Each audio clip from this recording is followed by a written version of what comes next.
त्यसमा परिवर्तन आएन भन्छौँ, तर वास्तवमा चाहिँ परिवारबाटै आफूबाटै परिवर्तन ल्याउनु जरुरी छ जस्तो लाग्छ। हाम्रो धेरै जसो आमा बुबाहरूको सोच हुन्छ कि हामी पनि सानोमा पिटा खाएरै हुर्केको त हो नि, त्यही भएर आज यतिको छौँ होइन। त्यसैले बालबालिका अलिअलि पाट्टापुट्टा त पार्न परिहाल्छ नि, यो आखिर उनीहरूकै लागि राम्रो हो भन्ने हाम्रो सोचाइ छ। डराएर काम गरिरहेको छ भने यदि हामीले त्यो डरलाई निकालिदियौँ भने, डरलाई हटाइदियो भने काम गर्छ कि गर्दैन त? तँलाई किन चाहियो धेरै नबोल, अथवा ठुलो मान्छेको अगाडि बच्चाले मुखमुखे लाग्ने होइन, चुप लागेर बस। के भयो, के गरिरह यस्तो भनेर भन्नुभन्दा पनि तिमीले किन यस्तो गरिरहेको छौ, तिमीलाई केही सपोर्ट चाहिएको छ कि होइन, can you help me understand what you want to do. नमस्कार, हार्दिक स्वागत गर्दछौँ हिलिङ टुगेदर नेपालको यो विशेष एपिसोडमा। आज हामी एउटा अति महत्त्वपूर्ण विषयमा कुरा गर्दैछौँ, आघात सूचित बाल सहभागितामूलक परिवार, विद्यालय तथा समुदायहरू, अर्थात् trauma informed child participatory family, school and community. Healing together नेपालले यो विषयमा कार्यशालाहरू पनि गर्दै आइरहेको छ। यो किन गरिरहेको छौँ त, यसको आवश्यकता कतिको छ? यो मैले चाहिँ लगभग 15 वर्षदेखि चाहिँ हामी एजुकेसनको सेक्टरमा होइन र मेन्टल हेल्थको सेक्टरमा चाहिँ काम गरिरहेका छौँ। अनि मैले चाहिँ के रियलाइज गरेँ भन्दाखेरि चाहिँ हाम्रा बालबालिकाहरू अरू कन्ट्रीमा जतिको फरवर्ड हुन्छन् होइन, त्यो हाम्रोमा चाहिँ त्यस्तो फरवर्ड नभएको हो कि जस्तो लाग्यो। किनभने हाम्रो एउटा त त्यो लालन पालन गर्ने जुन तरिकाले हामीले लालन पालन गरिरहेका छौँ, अर्को कुरा चाहिँ हाम्रो समाजमा नै कुन तरिकाले चाहिँ त्यो बालबालिकाहरूलाई चाहिँ होइन डिरेक्सन गरिन्छ, यो गर त्यो गर भनेर गरिरहेको हुन्छौँ। अनि त्यो भएको भएर जस्तो लाग्यो। अर्को कुरा चाहिँ हाम्रो एजुकेसन सिस्टम जुन चाहिँ युरोपबाट चाहिँ लाइक 15-16 सेन्चुरीबाट ल्याएको जस्तो होइन, अपडेटै भएको छैन। मैले पढेको जुन करिकुलम छ त्यो अहिले बालबालिकाहरूले पढिरहेका छन् भनिसकेपछि मलाई चाहिँ के लाग्यो भने यो चाहिँ इट्स अ प्रब्लम जस्तो लाग्यो। अनि हाम्रा बालबालिकाहरू जब चाहिँ यस्तो अथोरिटेरियन होइन जुन शासकीय पद्धतिबाट बढ्दै जान्छन्, यिनीहरू ठुला भइसकेपछि पनि like they had problems. Even 30-35 वर्षको भइसकेको मान्छे म के गर्ने भन्ने थाहा छैन क्या होइन, लाइफमा म के गर्न चाहन्छु, म वाट्स माई प्रपोज भन्ने थाहा छैन। सो यो त दिस इज अ ट्रेजेडी जस्तो लाग्छ क्या मलाई। अनि त्यही कारणले पनि आई थिङ्क यो यस्तो त बिजोग हो भन्ने हिसाबले चाहिँ वी थट द्याट होइन बालबालिकाहरूलाई चाहिँ सानैदेखि चाहिँ एउटा सहभागिता हुनुपर्छ, घरमा, विद्यालयमा र समाजमा हुनुपर्छ भन्ने लाग्यो। अनि त्यसैले चाहिँ यो बाल पार्टिसिपेसन चाहिँ चाहिन्छ जस्तो लाग्छ। हो, त्यसै गरी हाम्रो समाजमा चाहिँ यो अनुशासनको नाममा बच्चाहरूलाई गाली गर्ने चलन छ, हेप्ने चलन छ। यसले उनीहरूको भावनात्मक, मानसिक र सामाजिक विकासमा कस्तो असर पार्ला त? सोच्नुहोस् त, तपाईँ बच्चा हुनुहुन्छ, तपाईँ जिज्ञासु हुनुहुन्छ, संसार बुझ्न खोज्दै हुनुहुन्छ, सिक्न खोज्दै हुनुहुन्छ, तर तपाईँलाई भनिन्छ तँलाई किन चाहियो धेरै नबोल, अथवा ठुलो मान्छेको अगाडि बच्चाले मुखमुखे लाग्ने होइन, चुप लागेर बस, ठुलो मान्छेले जे गरे पनि तिमीलाई के मतलब, तिमीले बुझ्दैनौ भनेर बालबालिकाहरूलाई भन्ने गरिन्छ होइन। त्यसै गरी बालबालिकाहरूलाई ठुला मानिसहरूले गाली गर्नु भनेको पनि एकदम सामान्य कुरा हो, स्वाभाविक हो। यो उनीहरूकै भलाइको लागि नै ठुला मानिसले यस्तो गरिरहेको भन्ने खालको व्यवहारहरू यस्तो छ र यसरी नै बालबालिकाहरूलाई हुर्काउँदै गरिएको छ। तर यस्तो खालको हुर्काइले बालबालिकाहरूमा कस्तो असर पर्ला त? कि केवल अथोरिटियन अनुशासनको नाममा बच्चाहरूको आत्मविश्वास र अभिव्यक्ति क्षमता दबाइएको त छैन? आज हामी यस विषयलाई गहिराइमा लिएर जाँदैछौँ। हाम्रो समाज अझै पनि अनुशासन भनेको डर हो भन्ने मानसिकताबाट अगाडि बढ्न सकेको छैन। के यो मानसिकता वास्तवमा सही हो त? यो मानसिकता चाहिँ सही हुँदै होइन। जस्तो कि फर इक्जाम्पल हामी कोही बालबालिका चाहिँ डराइरहेका छन्, डराएर काम गरिरहेको छ भने यदि हामीले त्यो डरलाई निकालिदियौँ भने, डरलाई हटाइदियो भने काम गर्छ कि गर्दैन त? That's a question. कहिलेकाहीँ चाहिँ हामीले बालबालिका चाहिँ अनुशासित छ, यस्तो अनुशासनमा बसिरहेको छ भन्छौँ क्या, तर वास्तवमा उसले बुझेर काम गरिरहेको छ कि ओके मैले गर्नुपर्छ भनेर उसले लागेर गरिरहेको छ कि या डराएर गरिरहेको छ क्या। जब बालबालिकाहरू डराएर गर्छन्, जब चाहिँ उनीहरू हुर्किँदै ठुलो हुँदै जान्छन्, त्यसपछि चाहिँ तिनीहरूले त्यो डर पनि हराउँदै जान्छ। त्यही भएर तिनीहरूले काम गर्न पनि छोड्दै जान्छन् क्या। यो कुरा चाहिँ एकदमै महत्त्वपूर्ण जस्तो लाग्छ होइन। डर भनेको चाहिँ आउटडेटेड हो क्या जब मान्छेलाई डर। सो डर र अनुशासन भनेको के हो नै हामीले छुट्याउनु पर्छ जस्तो लाग्छ। पहिलो कुरा छ होइन। अनि अर्को कुरा चाहिँ हामीले आघात र शारीरिक हिंसालाई चाहिँ हिंसा भन्ने सोचिरहेका हुन्छौँ, तर गाली गर्ने होइन बाल्यकालमा चाहिँ अरू विभिन्न इमोसनल कुराहरूले पनि उनीहरूलाई चाहिँ इमोसनल्ली साइकोलोजिकल्ली चाहिँ होइन डिफ्रेन्ट खालको एक्सपिरियन्सहरू भइरहेको हुन्छ, उनीहरूलाई ड्यामेजिङ एक्सपिरियन्सहरू भइरहेको हुन्छ, उनीहरूलाई ट्रमा भइरहेको हुनसक्छ, होइन आघातपूर्ण चाहिँ एक्सपिरियन्सहरू उनीहरूले चाहिँ लिइरहेको हुन्छ। अब सोचौँ बालबालिकाहरूलाई सधैँ अरूसँग तुलना गरिन्छ, तिम्रो दाइ कति राम्रो पढ्छ, तिमी किन यस्तो, बच्चाले केही गल्ती गरेमा गाली खान्छ, पिटाइ खान्छ, तर गल्ती सुधार्न सिकाइन्न, अनि केही गर्न खोज्दाखेरि पनि तिमी सक्दैनौ भनेर रोकिन्छ, बच्चाहरूलाई सुनिँदैन, केवल उनीहरूलाई नियन्त्रण गरिन्छ। यो सबैले के गर्छ त? यसले चाहिँ हाम्रो बालबालिकाको आत्मविश्वासलाई समाप्त गर्छ जस्तो लाग्छ होइन।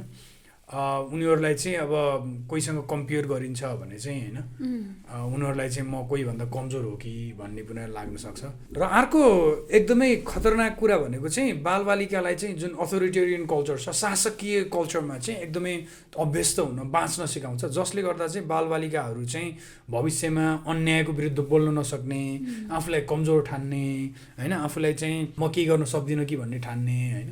मलाई चाहिँ के लाग्छ भने हाम्रो बालबालिकाहरू चाहिँ एकदमै त्यो नम भइरहेको हो कि नसकेको हो कि डिप्रेसनमा गएको हो कि जस्तो पनि लाग्छ मलाई। र त्यति मात्र होइन, यसले चाहिँ बालबालिकाहरूको मस्तिष्कको विकासमा पनि असर गर्छ र आफ्नो साथीभाइ, शिक्षक अथवा परिवारसँग पनि आफ्नो कुराहरू राख्न नसक्ने पनि हुनसक्छ। त्यसैले बच्चाहरूको व्यवहारलाई समस्या भनेर हेर्ने भन्दा पनि उनीहरूको जीवनमा केही भइरहेको छ कि भनेर बुझ्न जरुरी हुन्छ, होइन त? एक्ज्याक्टली। हामीले आई थिङ्क सोध्नुपर्छ के भयो, के गरिरह यस्तो भनेर भन्नुभन्दा पनि तिमीले किन यस्तो गरिरहेको छौ, तिमीलाई केही सपोर्ट चाहिएको छ कि होइन, can you help me understand what you want to do होइन, अथवा what you like to do भनेर चाहिँ उसलाई नै सोध्न सकिन्छ। मैले बुझ्न सकिनँ, would you like to explain भनेर उसलाई चाहिँ त्यसरी भन्न सकियो भने र अलिकति छलफलको वातावरण दिन सकियो भने चाहिँ अलिकति धेरै प्रभावकारी हुन्छ जस्तो लाग्छ। अनि यो कुराहरू चाहिँ आई थिङ्क हामीले परिवार, विद्यालय र समुदायमा चाहिँ सञ्चालन गर्नुपर्छ, जसले गर्दाखेरि चाहिँ हामीले समुदायलाई अथवा विद्यालय र समाजलाई चाहिँ एउटा आघात सूचित बाल सहभागितामूलक समुदाय पनि बनाउन सकिन्छ जस्तो लाग्छ। हाम्रो धेरै जसो आमा बुबाहरूको सोच हुन्छ कि हामी पनि सानोमा पिटा खाएरै हुर्केको त हो नि, त्यही भएर आज यतिको छौँ होइन। त्यसैले बालबालिका अलिअलि पाट्टापुट्टा त पार्न परिहाल्छ नि, यो आखिर उनीहरूकै लागि राम्रो हो भन्ने हाम्रो सोचाइ छ। तर विचार गर्नुपर्ने कुरा के छ भने त्यसरी हुर्केको हुनाले नै हाम्रो जेनेरेसनले इमोसनल इन्टेलिजेन्स सिक्ने अवसर पाएन होइन। त्यही कारणले गर्दा अहिले हामीलाई आफ्नो भावनाहरूलाई दबाउन सिकाइयो नि त, हामी आफ्नो कुराहरू खुलेर बोल्न सक्दैनौँ, चाहे त्यो मानसिक स्वास्थ्यको कुराहरू होस् अथवा आफ्नो कुनै भावनाहरू होस्, ती कुराहरूबारे खुलेर कुरा गर्न सक्दैनौँ। त्यो खालको हुर्काएको यो साइड इफेक्टलाई पनि हामीले चाहिँ बिर्सनु हुँदैन जस्तो लाग्छ। या आई थिङ्क एक्ज्याक्टली। मलाई चाहिँ के लाग्छ भने यो कुराहरू चाहिँ जुन इमोसन्सहरू बाहिर देखाउनु हुँदैन भन्ने खालको त यो कल्चरल कुरा नै भयो नि त। त्यो भएको हुनाले चाहिँ हामीले पनि आफ्नो कुराहरू राख्नको लागि, आफ्नो कुरा एक्सप्रेस गर्नको लागि कसैले जज गरिहाल्ने हो कि भन्ने कुरा भयो। आई थिङ्क यो चाहिँ अब थ्रुआउट द वर्ल्ड नै कतातिर अलिकति बढी होला, कतातिर अलिक कम होला, त्यस्तो छ जस्तो लाग्छ। तर आई थिङ्क यो चाहिँ एकदमै इम्पोर्टेन्ट हुन्छ, जसरी होइन परिवारले पनि हामीले कसरी बालबालिकाहरूलाई चाहिँ इमोसनल्ली एक्सप्रेसिभ बनाउने, कसरी सपोर्ट गर्न सकिन्छ भनेर चाहिँ सोच्यो भने चाहिँ अझ राम्रो हुन्छ जस्तो लाग्छ।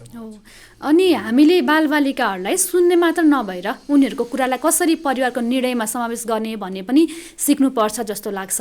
त्यसबाहेक उनीहरूको सरोकारको विषयमा, उनीहरूको चासोको विषयमा इन्डिपेन्डेन्टली निर्णय गर्न प्रोत्साहन गर्ने वा उनीहरूलाई चाहिँ निर्णय गर्न सहायता गर्ने र उनीहरूको निर्णयको सम्मान गर्ने वातावरण पनि हुनुपर्छ जस्तो लाग्छ। सही भन्नुभयो। सो अनि त्यो मात्र नभएर आई थिङ्क हामीले के पनि गर्न सकिन्छ भने बालबालिकाहरूलाई उनीहरूले इन्ट्रेस्टेड भएका कुराहरूमा चाहिँ उनीहरूलाई चाहिँ त्यो डिसिजन मेकिङ प्रक्रियामा चाहिँ उनीहरूलाई समावेश गर्न सकिन्छ, जसले गर्दाखेरि चाहिँ बालबालिकाहरूको त्यो होइन इभन मेन्टल सोचाइहरूमा पनि एकदम विकास होस् र उनीहरूलाई चाहिँ आफूलाई कन्फिडेन्स होस्, आत्मबल पनि होस्, कसैले सुनिदियो भन्ने पनि होस्, त्यस्तो चाहिँ हुनसक्छ जस्तो लाग्छ। त्यसै गरी परिवारलाई चाहिँ आघात सूचित परिवार बनाउनको लागि भावनात्मक सुरक्षा प्रदान गर्न सकिन्छ। अलिकति मैले अघि पनि कुरा गरेँ, बालबालिकाहरूलाई हप्काउने भन्दा नि उनीहरूको कुरा चाहिँ कसरी सुन्ने भन्ने कुरामा पनि ध्यान दिन सकिन्छ भने बालबालिकालाई पिट्ने होइन त्योभन्दा चाहिँ होइन सहज संवाद गर्ने, टाइम चाहिँ कन्ज्युमिङ हुनसक्छ तर पनि होइन त्यसलाई अलिकति सहज संवाद गरेर त्यसलाई चाहिँ सल्युसनतिर लाने भने उनीहरू ठुलो भइसकेपछि उनीहरूको बालबालिकाले त्यसो गर्ने भयो नि त होइन। त्यो भएर आई थिङ्क त्यो पनि इम्पोर्टेन्ट छ। अब अर्को कुरा चाहिँ तिमीले आज कस्तो महसुस गरिरहेका छौ होइन, जस्ता कुराहरू पनि भन्न सकिन्छ जस्तो लाग्छ र उसलाई चाहिँ अलिकति रिफ्लेक्सन गर्न मद्दत गर्न सकिन्छ। यो कुरा हाम्रो धेरै अभिभावकहरूले चाहिँ सुन्न आवश्यक छ र परिवारको साथसाथै विद्यालयको पनि उत्तिकै महत्त्वपूर्ण जिम्मेवारी हुन्छ। विद्यालय भनेको चाहिँ बालबालिकाहरूको दोस्रो घर हो, तर के हाम्रो शिक्षा प्रणालीले बालबालिकाहरूलाई सुरक्षित महसुस गराउन सकेको छ त?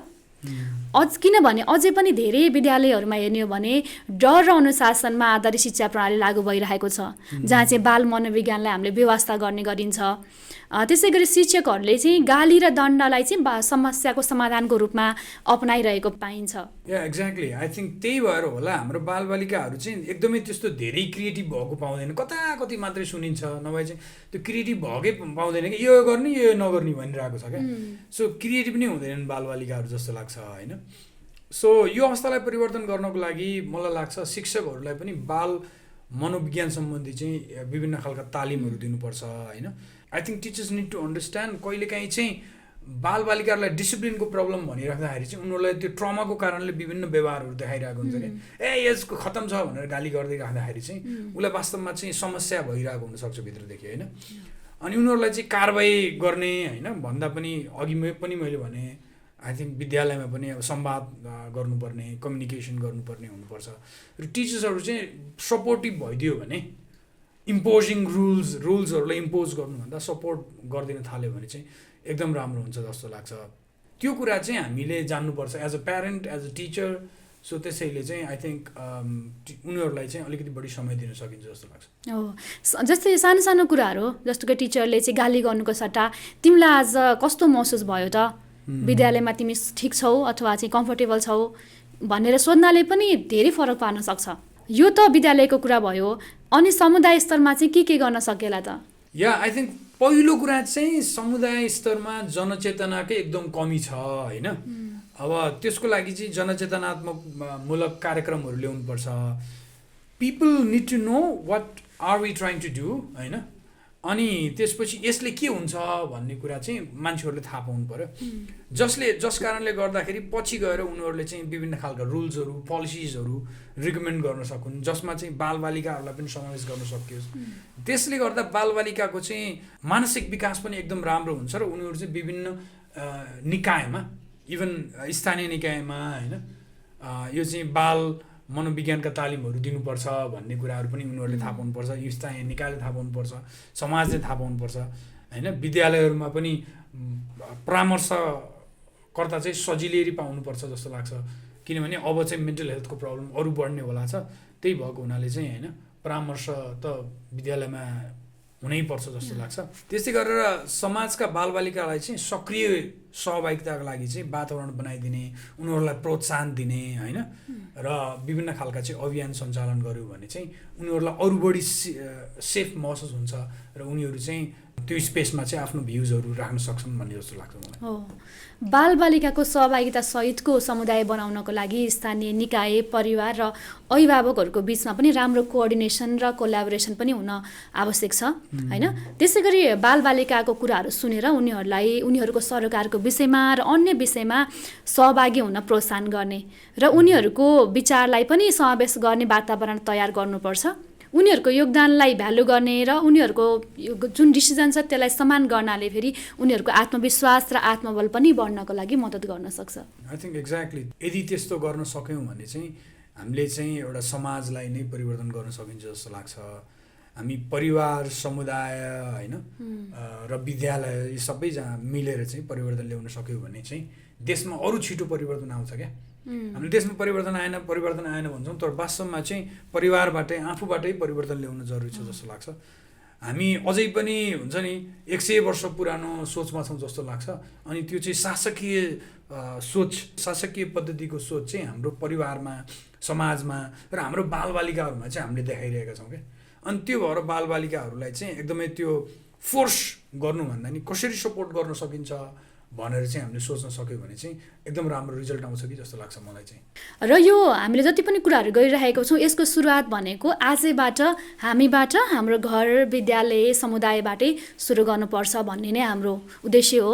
हामी सबै मिलेर नयाँ नेपाल बनाउन सक्छौँ, त्यसैले भिडियोलाई अतिसक्दो सेयर गर्नुहोला। सो आउनुहोस् हामीले यो शासकीय शैलीलाई तोडेर सहयोग सद्भाव र प्रगतिको बाटो रोजौँ जस्तो लाग्छ। Let's stand together for the cause, work together, heal together, because we are healing together. Namaste. Namaste.